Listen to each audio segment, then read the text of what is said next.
All right, we should be streaming. It says I have excellent connection.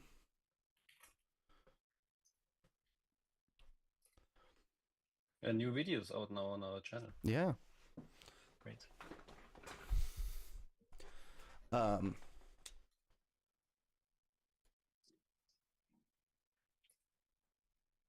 Rhina, if you could go test this, and then if we're good, I'm gonna switch this over to a countdown.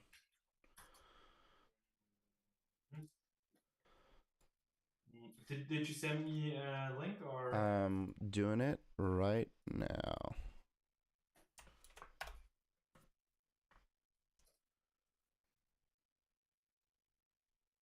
Yes, looks good. Okay. All right, so I'm gonna do this and switch to this.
everybody, Bateman with PIXERA here, starting off our new Tech Talk series on YouTube, doing a live stream. So, very excited to be here and talking with y'all. I'll be in the chat. Cody will be in the chat as we start going through this. But thanks so much for being here. Super excited about our guests today. So today we have Marius and Passe, who are owners and co-CEOs of Die Bild Maschine. Say hi, guys. Hello, hey everyone. Hi there. And we're going to be, so they're going to talk us through their project that they did in Germany called DAZN Infinity League. It's a soccer tournament, indoor soccer tournament that had some really cool stuff going on. Had a floor, had some other cool stuff. So yeah, I think with that, I'm just going to toss it over to them to kind of run through some slides they've got. I'll interject, ask some questions, but yeah, I'll let you guys kind of get into it. Start talking about the project, and yeah, I'll kind of interject along the way. Thank you very much, Bateman. Yeah, Passe is a bit sick, so I have to do the main part, and Passe hopefully will join us on some. Yeah, I'm sure he'll jump in when you make mistakes and be happy to correct you. Yeah, thank you for that. Yeah, maybe we can switch to the presentation if not already done. I think I need a password again, Bateman. Okay. Changed in the team viewer. Okay. Give me 1 second. Yeah. Here. Maybe some words to us already. Our company is founded in 2022. So nearly 3 years old, but we are in the event business since, I think, in total 30 years or so. We do productions all over Europe, mainly corporate stuff, high-class corporate shows. And how long have you all been around? Yeah, the Die Bild Maschine is on since 3 years now. Okay. Yeah, there we go. Hey, there we go. All right, we're back in. Yeah, but I already said, as I already said, we are in the event business and the video business since in total 30 plus years, I think. We are not that old though, so we started early. Yeah, we work for brands like Audi, BMW, a lot of car manufacturing companies here in Germany, Allianz, FC Bayern, and so on. We bought our first PIXERA license in 2019, so we are with PIXERA since the beginning. And of course, we also like to sell you PIXERA if you need some. We do everything from small to large projects, mainly media server related requests. And our passion is interactivity. It's not our core business, but we love to do it. We work with Notch, and recently we started using Touch Designer, but we have a lot to learn about that program still. What we want to present to you today is the DAZN Infinity League broadcast, which streamed end of May this year. It's a new kind of soccer game that DAZN invented. And we were responsible for the playback of all media surfaces inside the venue, which included an LED back wall, which you can see here in the back. It's not a print. A large LED glass floor that was also the soccer court, an LED perimeter, and an LED gate, which you can see on the picture right on the left corner of the soccer court. Two 16:9 projections and a 16:9 back projection cube above the court. You cannot see that well at the moment. And we were contracted by the general technical supplier WBLT, which is also from the south of Bavaria here in Germany. And we work a lot with them and we love to work with them. So I think I've missed one slide.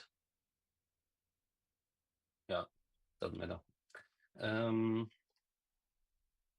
On site, we worked with the head of design of the zone very closely. He did most of the content by himself and also prepared an easy rendering that you can see here to visualize all the looks of the event, which really helped us to do the basic programming. Yeah, you can see he did everything what the floor and the back wall will show. So we know what's happening with overlays and everything. Passe then adapted the renderings from our client, which you can see afterwards, into PIXERA to have a good overview of what is happening in the real world. The actual 3D view helped us with the programming on site with the client to see what's happening without having all the screens set up. So we could also already start programming even so within the Marius, setup. Can I ask you a question? That previous slide then, Sure. is that all, that's not previs done in PIXERA? That's previs that the No. content maker did on their own and then kind of shipped to you as kind of, here's the look of the show? Yeah, right. He went to the venue, and with walking through the floor, he measured the distance. Oh, and wow. He said, Okay. yeah, okay, the court is like this big. What you can see here, the venue was empty when he was there, and Yeah. he took a photo and put his content inside. So we have a feeling of what is needed and Right. what he wants. Right. Yeah. And then It was you kind of really great line. yeah, then you kind of adapted that into, okay, here's what in PIXERA, moving into that next slide, here's what this is going to look like in the workspace with, you know, LED of various kinds and screen objects and stuff like that. Okay. Right. Yeah. Because from the position where we sat, we were not elevated, and from the position where we sat, we could still see all the content that is going out of our servers. Yeah, and that always helps a lot. You know, sometimes you just put 3 screens there, don't matter what how they are arranged in the real world, and just like quick and dirty, do it like quick and dirty. I can show you later how for example, the content of the perimeter was done.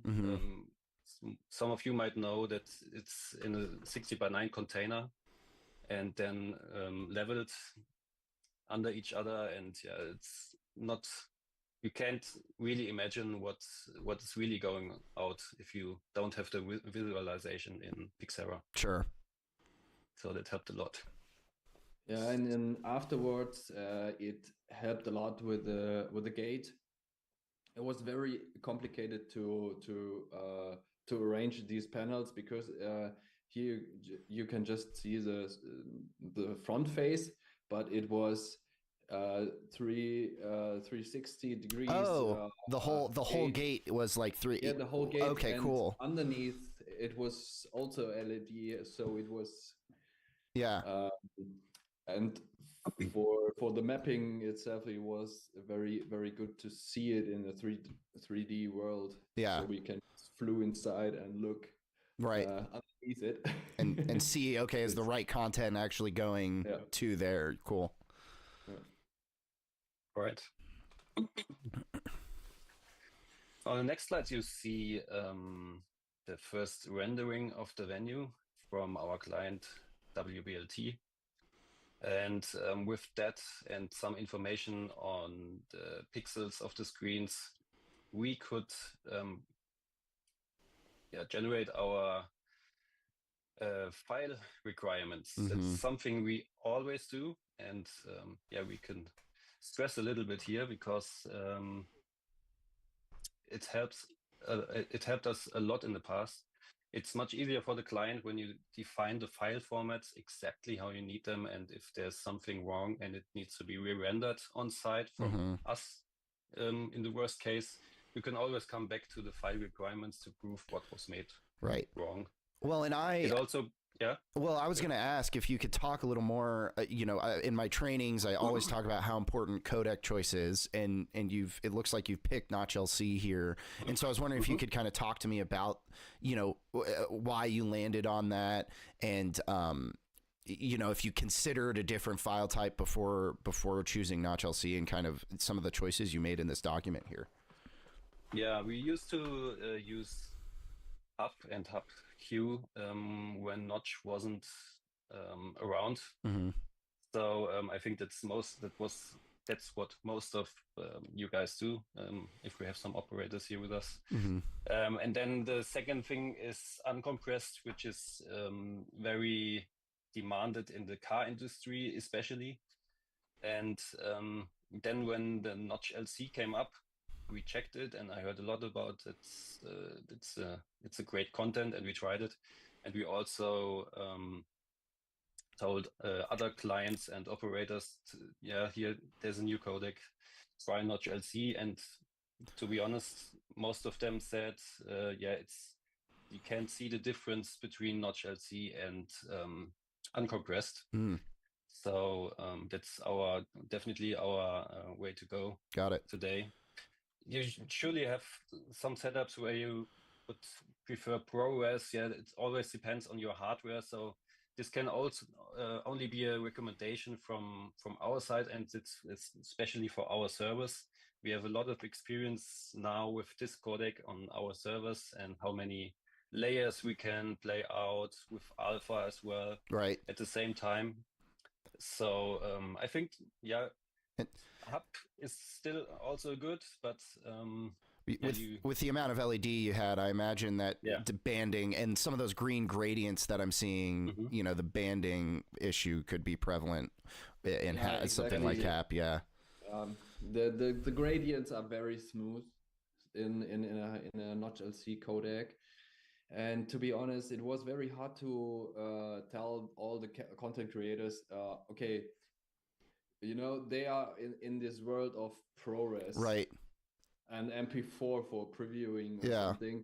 And then 10 years ago, someone came up and said, you need to download Hub, Hub codec. And I think it was a hard step for all the content creators, and now we came up with a new one. Right.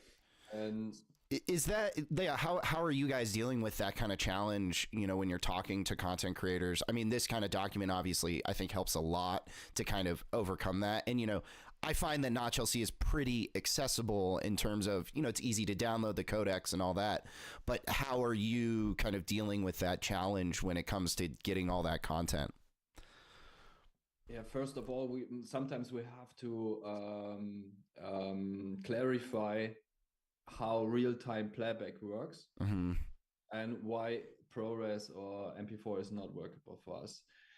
That's the first step. And then we will explain the difference between Hub and Notch LC. Right. And Hub is good when you have just plain white backgrounds or something like that. It's totally fine. It has a little bit better performance, but to be honest,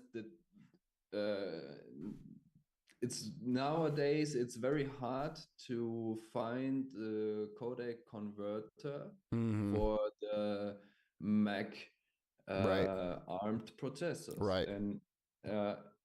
And now Notch LC has introduced the support for it. Right. So now it's getting better, even easier.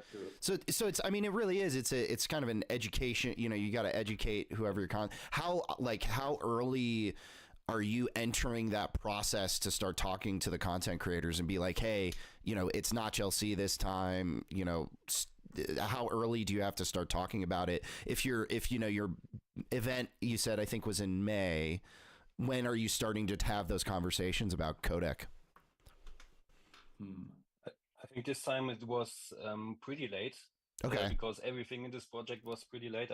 Let's say it happens. I think two weeks. Oh wow! Ahead of the event.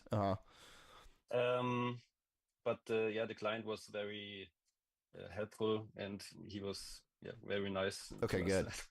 So this was all good. Good. We try to connect with the content creator as soon as possible, because sometimes you can save work hours for him. Right. If we talk upfront before he starts the process of creating content, not Right. just because of the file Mm-hmm. format or the codec, but also we can make his life easier with overlays, or Right.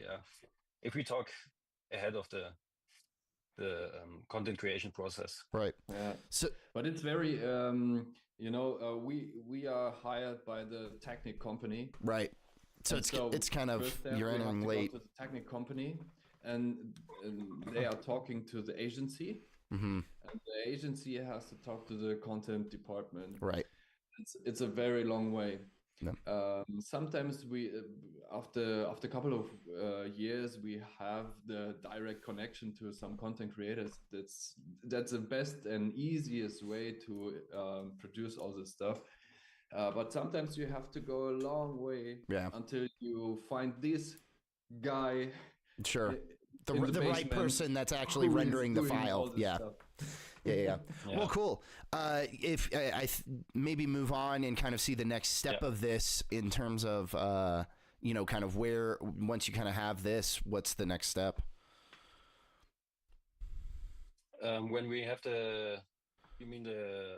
So like getting to the raster and everything, once you've kind of choosing a picked a codec, what's the next step? So the code, I think the codec is always set for us. We go Notch LC all the way. Mm-hmm. Audio encoding is also very crucial. You always get files that are that have a different loudness, and that makes live on site a bit harder, because you have to level every audio file. Also, which we always stress, is that the videos don't have audio included, because it's possible, but you don't see what's happening. And if you have another audio file playing in addition to the video, then it's mixed up, and you can't see, does it have audio included or not? So that's something we always stress. And what's also very important with the file requirements document is the naming rules. Right, so I see if you get that. content from several providers, chances are higher. It's not 100% sure that it never worked 100% yet, I think. But chances are higher that you get a proper naming, and that makes at least we're closer. files. At least we're closer to what will work best. And I also love that note at the bottom: no umlauts. Not something we have to. Not something everyone has to worry about. But I mean, it's definitely something to consider in terms of files. Is Windows struggles with any sort of file name that has some other character in it. So something always. Even if it's working. Yeah. It's completely annoying, because you have like a percentage to 0 / it's some hex code in the middle of your So then how do we take all this this information in that next step of the raster, kind of how do some of those decisions get made?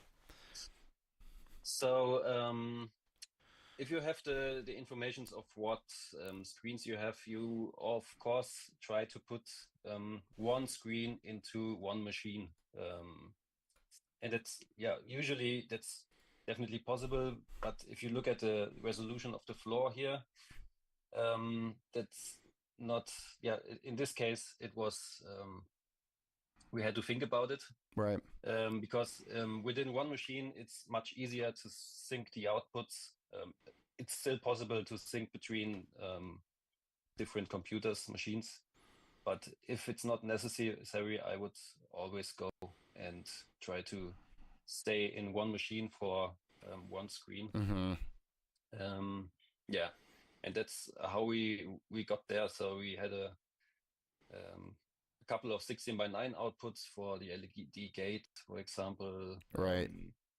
yeah, and the back wall was one single machine. Mosaic. Well. Yeah. Yeah. Right. And yeah, so kind of talk us through some of the, your server selection and kind of some of your system setup. Oh yeah, here you go. That's the next page. Yeah. It's like I'm teasing you, giving you some segues there. You're doing great. So maybe focus on the infrastructural side, on the operator desk here. We had a setup which included a 10 gigabit network storage, so with a NAS with a 10 gigabit network interface, and yeah, our whole network was based on 10 gigabit. And you're building your own servers, right? You're building your own. Right. Yeah, yep. Yeah, that's right. So we don't want to go too much in detail. Right. into the servers. But you're using PIXERA licenses on your own hardware for this show. Exactly. Yeah. Exactly. Yeah, a NAS is something we also always love to use as soon as we have more than one machine that's playing out. There's so much advantages, like giving client. So what we do is give the client access to the NAS, so he can store files directly from his or her computer to the NAS. So there needed to be some files we rendered, and he could render directly onto the NAS, which is great because you don't have to copy the file onto a drive and then copy that to somewhere. Yeah, to the storage, right? And the NAS evenly provides the content to all machines. So the network interface of the director you're working on isn't loaded so much. And you have if you have a dedicated director, so no playout, it will only write the preview files. So you don't have the whole content on your director. And that, of course, saves storage space on all machines, actually. So yeah, it's something we love to do. I don't know if Passe has to add something on that, because when it comes to the NAS, there's one good thing about the file versioning in PIXERA, because we talked about the file requirements before. When the content creator has the new file and just add the version number 2 as a prefix, as a suffix, and then you have automatically renew the content ticked on. So you just put the files on a NAS, NAS, and it is changed on time. Right. This is one good thing about it, but you really need a content creator that he knows what he's doing and he know all the benefits about that. But you were able to kind of use file versioning, and because everything was on a NAS, it just makes it that much easier to not have to go in and rename a bunch of stuff and redistribute content anywhere. Yeah. Awesome. Right. And so, as you can see, you go. As you can see, we only had a cross point connected to our output, so everything was natively played out. No resizing or switching done. Right. And so on your main and backup, are you running a full redundant system? Are you doing like two backup director and a backup outputting units? How are you handling that? We had a fully redundant system, so we were in multi-user mode. Okay. And actually, we were both on site. It's something our client somehow had in mind, and it was very useful because there was so much to do on site. And we worked on one show with 2 operators at the same time. Oh, cool. So every one of us had a director that he was working on. And I was on the backup director, but I still worked on the show together with Passe. Right, so you were still actually programming, and that backup director will take over any director responsibilities, but you're still doing programming and stuff like that. And then on one show, you've got 3 systems. did you have three servers to back all that up? Yes, right. In total, we had 6 machines. Yep. Plus a bunch of directors. One of the main playout was the LED floor playout machine. Was also our director with the GUI card. Got it. Included. Very cool. Yeah, right. Awesome. Good. Where are we at? So there was another special request from the client. Might know that from other sport events. They want to know which advertising was played when and how long. Oh, sure. On the perimeter and of course on the floor as well, because they had a lot of sponsoring going on, and to show them how much they had airtime. Right. You want to actually make sure that you're logging the amount of times that those things are played. Sure. Correct. We had to log the files that were played out. I think I come back to this when we have a look at the project file. Okay, cool. It was a bit complicated, to be true. We would have done it differently if we knew some stuff earlier. And we had help from someone from the PIXERA side to program a control module to do the job, because otherwise of course, PIXERA can't do it natively, but yeah, with control, you have the flexibility to provide such information, which is great. Cool. Yeah, we can talk about it when we dig into the show file. Yeah. Oh, nice. Here you can see our operator space. As I said, this was the first time that we worked on one show with 2 operators. Very cool. And yeah, it was, I think we worked on 2065. It was one of the first shows with the 2.0 version, and it helped a lot, really. I can't imagine how this would work out if we didn't have the multi-user feature in this case. Yeah, I mean, big complex show. The programming time frame was very short, and essential specifications changed short term. For example, they told us that the game is always 20 minutes max, like a usual football game, a soccer game. But then suddenly they said, yeah, it can be paused as well. So, yeah, you have to rethink how you do that. Which in the US, we're like, yeah, of course you pause time in the middle of sports games. In soccer, it's not really a thing. Definitely, yeah. And so we had to rethink the setup of our timelines. Yeah. Right. Every one of us worked on different timelines. So Passe did the main show, like the gameplay soccer timeline, and we also had 3 artists that I took care of. Okay. And I did the controls infrastructure. Got it. Very cool. So now it's it's kind of, I mean, I get why you don't have a big server rack. It is kind of cool to see those stacked up, though.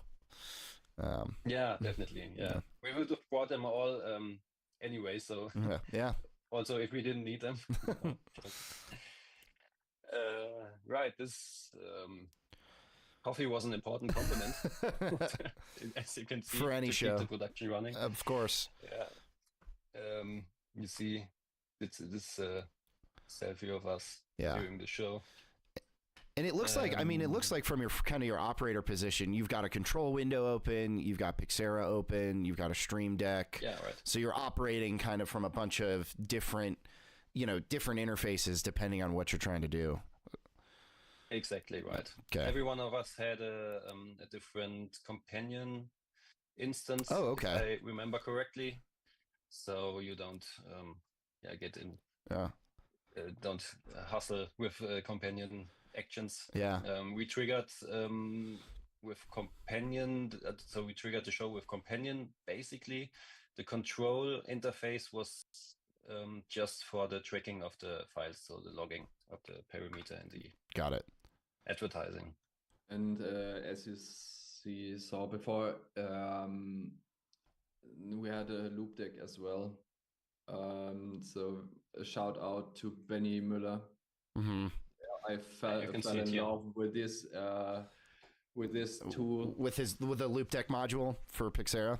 It's pretty nice to run a show with. It is very nice. Nice. We like a shameless plug for the loop deck module. It's pretty nice. Yes. Cool. Well, let's see some photos. Yeah, right. Yeah. You can see some photos. The funny story is the green of the floor was too green at some moment, so all the faces of all the players were all green. Yeah. So the designer decided to render the whole content again. We wanted to help him with color correction, but inside PIXERA.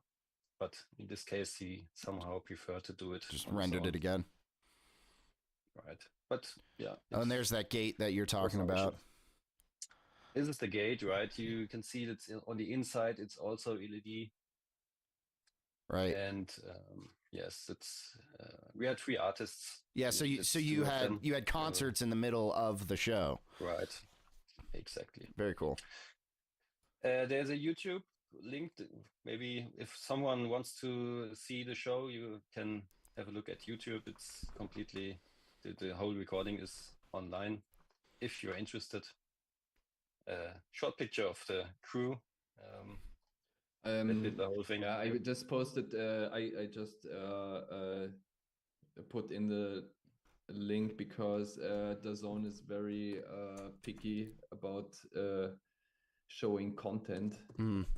And when we are recording this and publish it, I don't know if they cut it. So I will post it. Thank you. Chat. Thanks, Passe. Awesome. Well, thanks. Yeah, thanks, guys. Let's maybe let's let me real quick. So we're gonna go over to here as we're figuring out some stuff, and yeah, maybe we go talk through the show file a little bit. Yeah. Okay. So let's see here. If we do this. Yeah. Okay. So I'm going to bring us back to the screen share. So we've got disclaimer.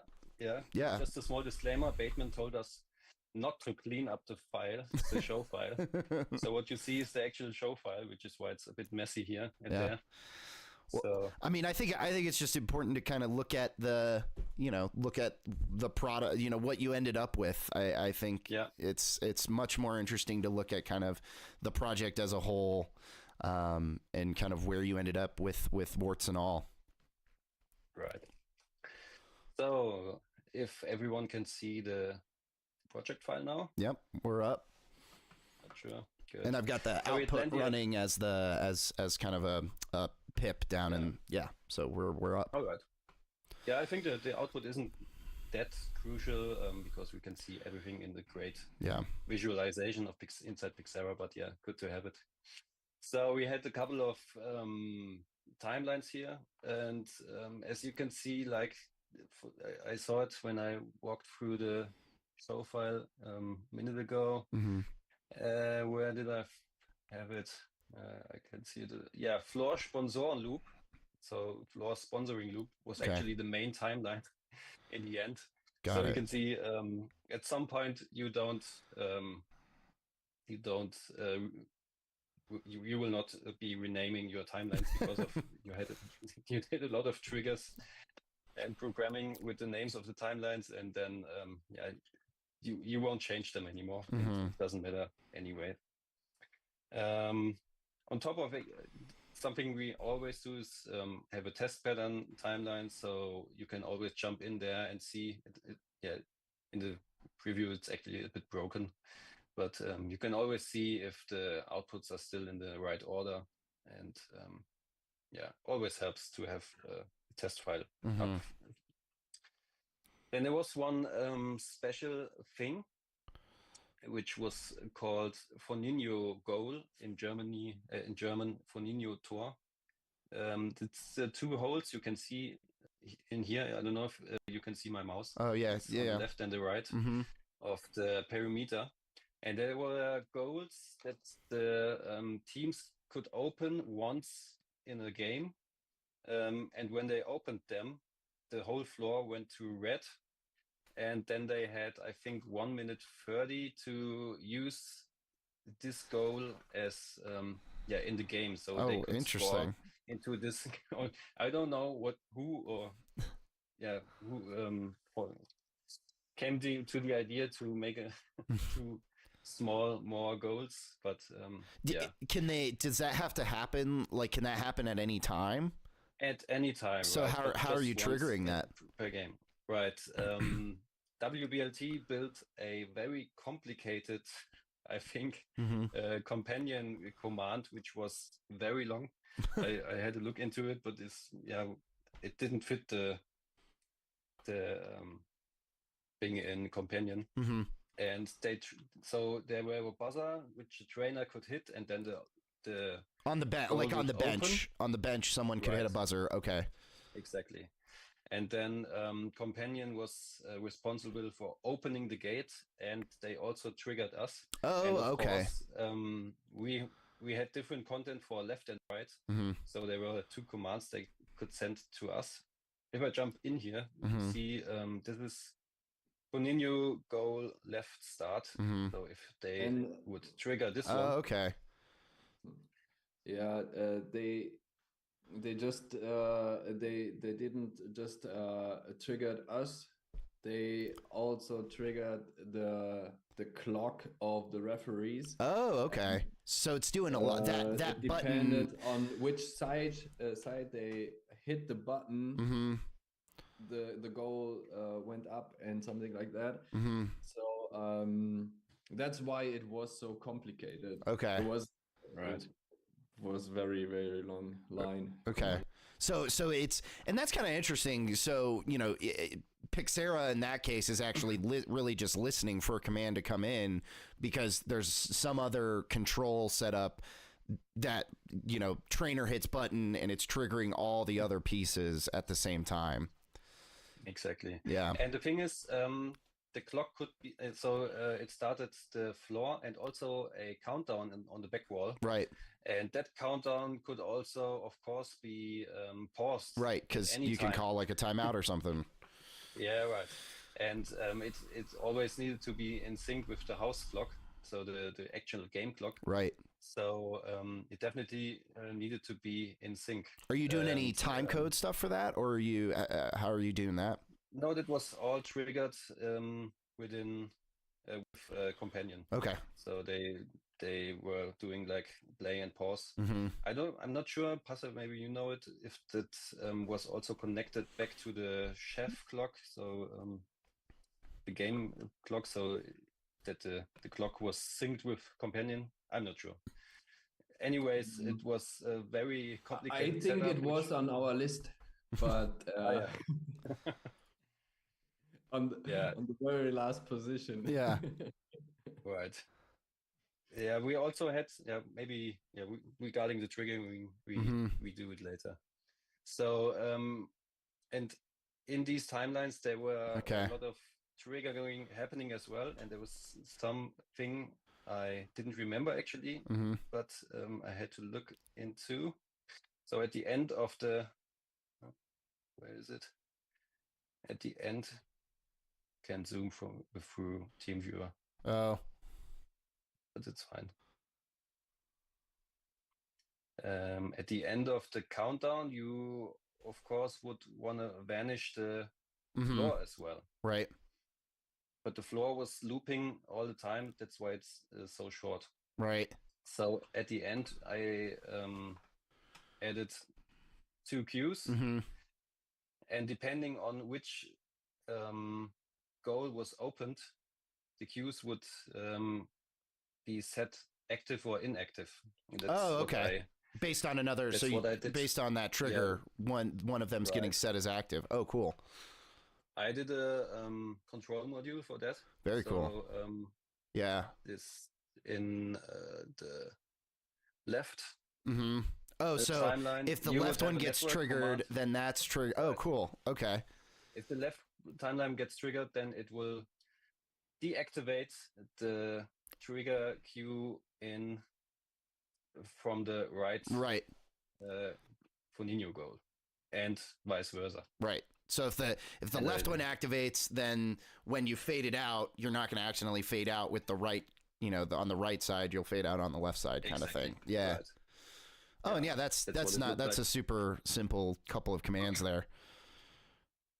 Yeah, I just a small word on control. I know that most of the operators are a bit scared when they get to control the first time, but I can just encourage you.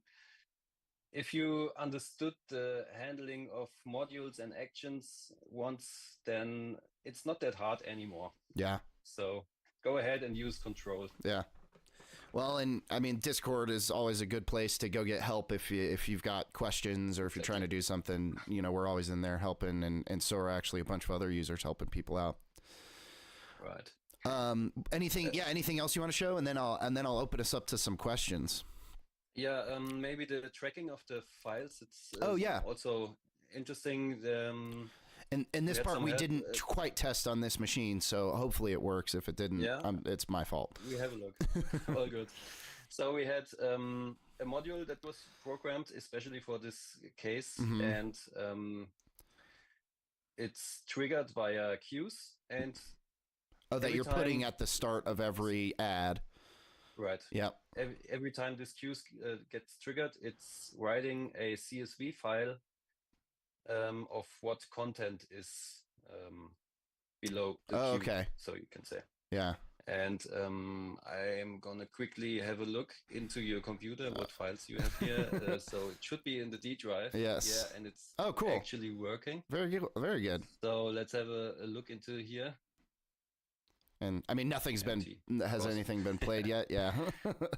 Yeah, but yeah, you would have a file of every time it's been triggered. Every time it's been triggered, and every time it's been played out. Right. Yeah, and that was happening. Very cool. In the end, and we could send that to the client and say, right. Look how. Yep, your ad was definitely played for the 2 minutes that you've paid for, or the however much time you've paid for. Right. Awesome. Anything else? We had, as I said, some artists. Oh right, yeah. Let's talk about that. Two artists were. They didn't have a time code, so I generated a time code that I played out via audio. Okay. So via Dante. We have RME Digiface Dantes, which we love actually. Just to, if somebody is interested in that one. Right. And one artist wanted to give us the timecode, so we had timecode in as well, which we played in via a PIXERA SMPTE interface. Okay. So the USB to XLR dongle. Exactly. Yeah. Yeah. We could have done it with the audio in LTC function, which is new in 2.0. Right. But yeah, we have the interface, so we used it. Easier that way. Right. Yeah, you see, the timeline is pretty big because I think because it's probably at like 2 hour, one hour for 7 hours or something, and the each are really small, as you see. Yeah, each song is doing something else, and it looks like that content didn't download. Next time I would use hot zones maybe. Yeah, but right. In this case, we didn't have the time. Yeah, something. Yeah, I came up a minute ago as well was layer offsets. That's something I also love to use here in the 16:9 videos timeline.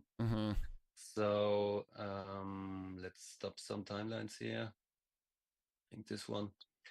You see, the 16:9 videos always wanted to be played out in the 16:9 outputs left and right, and also on the back wall. Right. A bit smaller, and yeah, with an offset.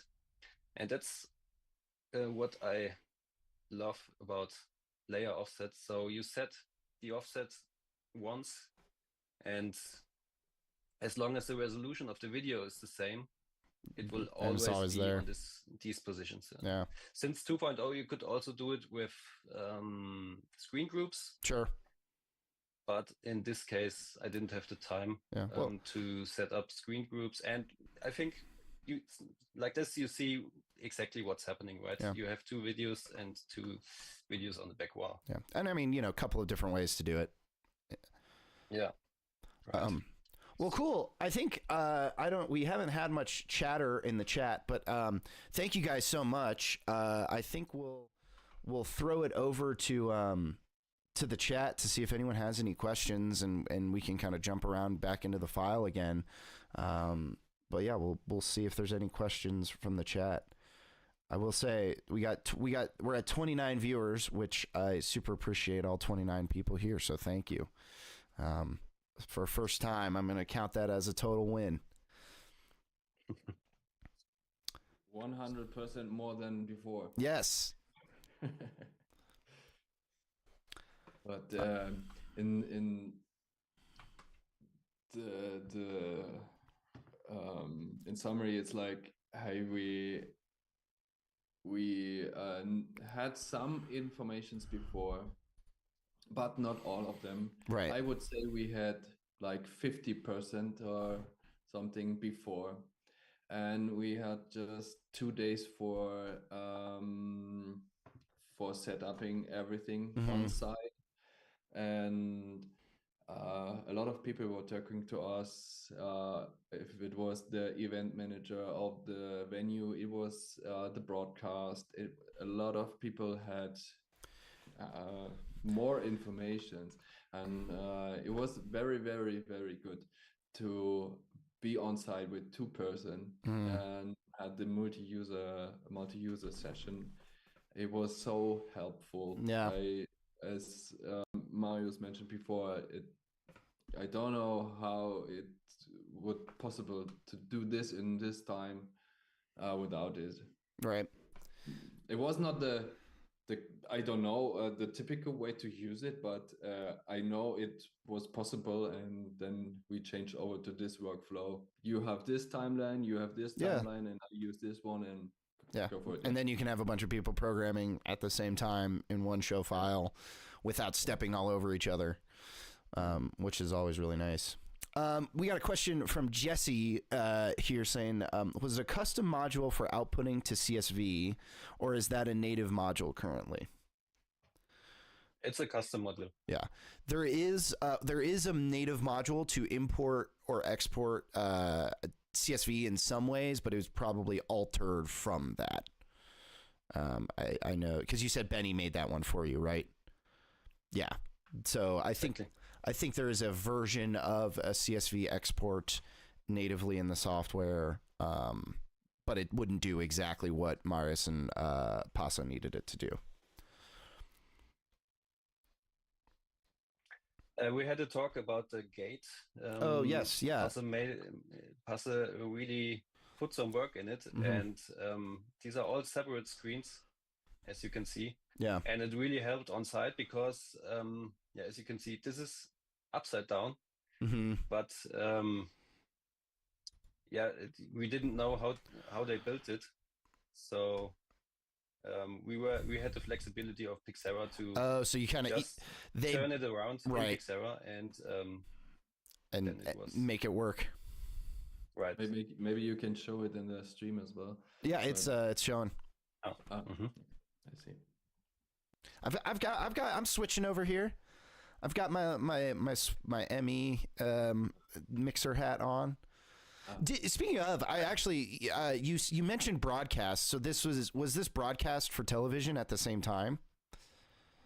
Yeah, it was live broadcast. And so were you sending any sort of feed out to broadcast, or were they just doing cameras? You weren't feeding them anything? No. Okay. We weren't feeding anything, yeah. Right. No. Jesse asked if it was HTML mostly or Lua based. Jesse, I have to imagine it was Lua if it was made in Control. Yeah. That tracking. Yeah. Yeah, Lua based. Yeah, it was it was a very special event because DAZN didn't any event before. Mm-hmm. It was the first time that they did an event, so they were not in. They don't hadn't the knowledge for doing an event. Mm-hmm. Then we moved from one location to another one. I think 1 or 2 months before, and it was very special about that. And then it was a very new format. Right. And and overall, how do you think it went? I mean, did you know, at the end of the day, was the client happy? How did you all feel? Yes. They were all happy about that. Good. We are talking about the next edition of it, and I think in March. Cool. We will have it. So it's a very good opportunity to recap. Yeah, to remember everything and think about what next year is going to look like. Yeah. Awesome. Any other questions? Any other questions in the chat here?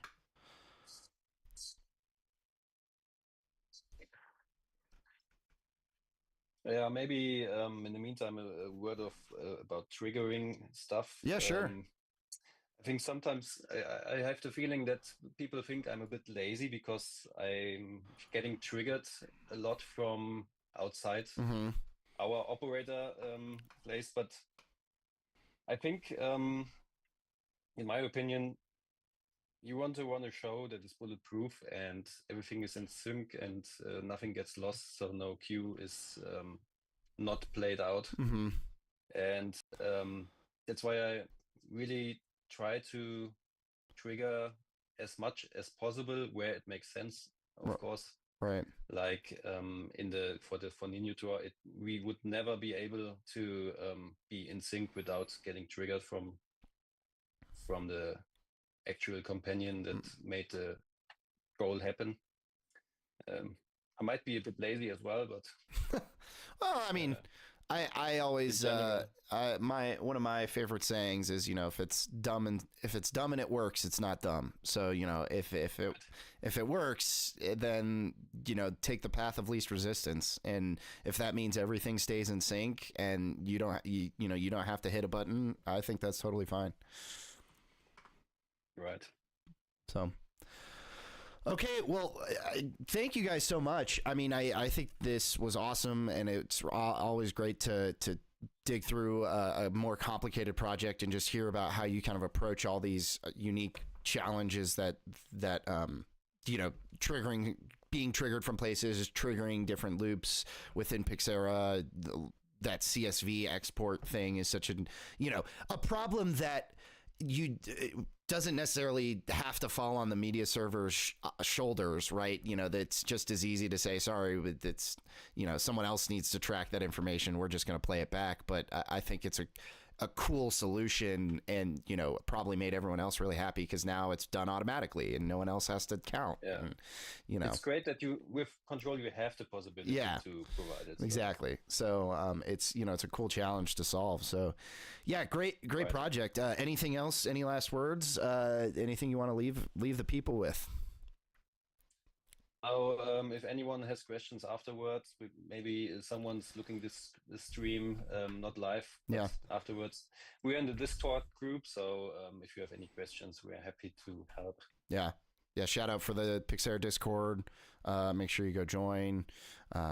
We'll include a link with it, I'm sure, somewhere, either in the description for the video or somewhere else. We'll make sure to get a link out there. But yeah, it's Marius and Passe do hang out in the Discord a lot. I answer their questions. They answer other people's questions. It's great. Yeah, thanks for the opportunity to show a project of us. It's not typical for us, or it's we don't have such a lot opportunity because we have a lot of events there we have to sign an NDA for. Right. So this was one that public one that we could talk about. Yeah, we can talk about. Love it. Well, Thanks. Yeah, Thanks thank you guys. And thanks to everyone for watching. And if you're watching in the future, thanks so much for being here and checking it out. Please post questions, comments, whatever, like and subscribe, all that kind of stuff. And thanks everyone. We'll see you around.